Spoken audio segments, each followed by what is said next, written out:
इस वीडियो में हम आपको सिद्धू मूसेवाला की पूरी कहानी सुनाने जा रहे हैं। पंजाब में एक जिला है मानसा। यहाँ के मूसा गांव में 11 जून 1993 को सरकारी अफसर भोला सिंह और उनकी पत्नी चरण कौर के घर एक बच्चे का जन्म हुआ। नाम रखा गया शुभदीप सिंह सिद्धू। शुरुआती स्कूली पढ़ाई लिखाई से निपटने के बाद माता पिता ने शुभदीप का दाखिला करा दिया इंजीनियरिंग कॉलेज में, मगर शुभदीप का झुकाव पढ़ाई से ज्यादा संगीत की तरफ था। शुरुआत में पेरेंट्स को लगा कि ये संगीत का सिर्फ शौक है और कुछ ही दिनों में पूरा हो जाएगा, लेकिन धीरे धीरे शुभदीप का ये शौक बढ़ता चला गया। उन पर काफ़ी असर पड़ा था टुपैक शकूर का, जो कि दुनिया के बेस्ट रैपर्स में से एक माने जाते थे और वो अक्सर अपने सॉन्ग्स में सोशल इश्यूज भी उठाते थे। टुपैक शकूर को 7 सितंबर 1996 के दिन एक अनजान हमलावर ने लॉस एंजलिस में गोली मार दी थी। इसके बाद टुपैक शकूर के गाने आने तो बंद हो गए, लेकिन शुभदीप के सिर पर जो गायक बनने का जुनून सवार था वो और भी बढ़ता गया। 2012 की बात है। शुभदीप का एडमिशन लुधियाना के गुरु नानक देव इंजीनियरिंग कॉलेज में कराया गया। 2016 में शुभदीप इलेक्ट्रिक इंजीनियर बनकर ग्रेजुएट हो गए। घर वालों ने कहा थोड़ा सा और पढ़ लो फिर तो ऐश है, और इसी तरह से उन्हें कनाडा भेज दिया गया। कनाडा शुभदीप के लिए कल्चरल शॉक था, लेकिन यहाँ एक अच्छी चीज़ ये हुई कि उन्हें आर्टिस्टिक माहौल मिला, बहुत तरह के लोगों से बात हुई, दिमाग खुलने लगा और शुभदीप को लगने लगा कि अब वो यहाँ आकर अपना इंजीनियरिंग नहीं बल्कि म्यूजिक वाला करियर शुरू किया जा सकता है। शुभदीप ने अपने करियर की शुरुआत लिरिक्स राइटर के तौर पर की। शुभदीप जो नाम था ये उतना कूल नहीं लग रहा था, इसलिए शुभदीप ने अपने नाम के साथ गांव का नाम जोड़ लिया। अब वो बन गए सिद्धू मूसेवाला।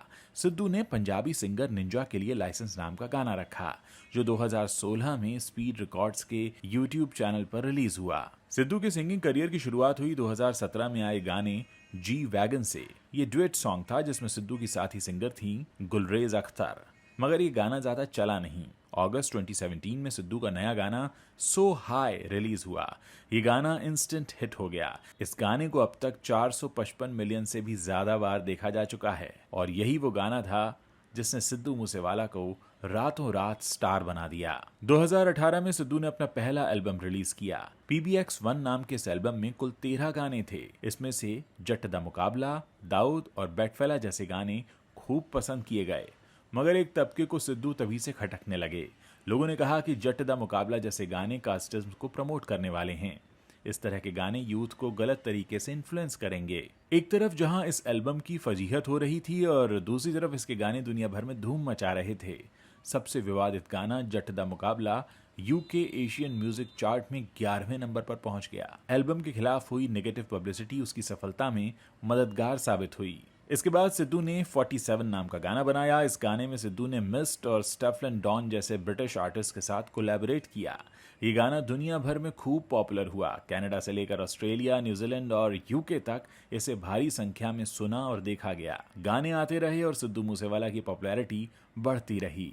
2020 में ब्रिटिश अखबार द गार्डियन ने सिद्धू मूसेवाला को टॉप 50 न्यू आर्टिस्ट की लिस्ट में शामिल कर लिया। ये किसी भी आर्टिस्ट के लिए एक बहुत बड़ी बात होती है। 2021 में सिद्धू ने अपना तीसरा एल्बम मोस्ट टेप रिलीज किया। 32 ट्रैक वाले इस एल्बम में सिद्धू ने बोहेमिया, मॉरिसन, डिवाइन और राजा कुमारी जैसे पॉपुलर आर्टिस्ट के साथ कोलैबोरेट किया। इस एल्बम को भी तगड़ा रिस्पॉन्स मिला। सिद्धू मूसेवाला के बारे में कहा जाता था कि उनके गाने भड़काऊ होते हैं, रिबेलियस किस्म के, जो नौजवानों को मिसगाइड करते हैं। गानों की भाषा सभ्य नहीं होती। भले ही वो पंजाबी भाषा का इस्तेमाल अपने गानों में करते रहे, लेकिन कई बार उसका मतलब अंग्रेजी में भी समझाते थे। मगर सिद्धू के कई गाने ऐसे हैं जिनमें अब शब्दों का इस्तेमाल भी हुआ है। पिछले कुछ सालों में सिनेमा से लेकर स्टैंड अप कॉमेडी और म्यूजिक तक में गाली गलौज का इस्तेमाल धड़ल्ले से बढ़ा है। इस बात से कोई इनकार नहीं कर सकता। और कम उम्र के लड़कों को गालियां बड़ी आकर्षक भी लगती हैं, क्योंकि अगर किसी काम को करने से मना किया जाए तो यूथ वही काम ज्यादा करता है।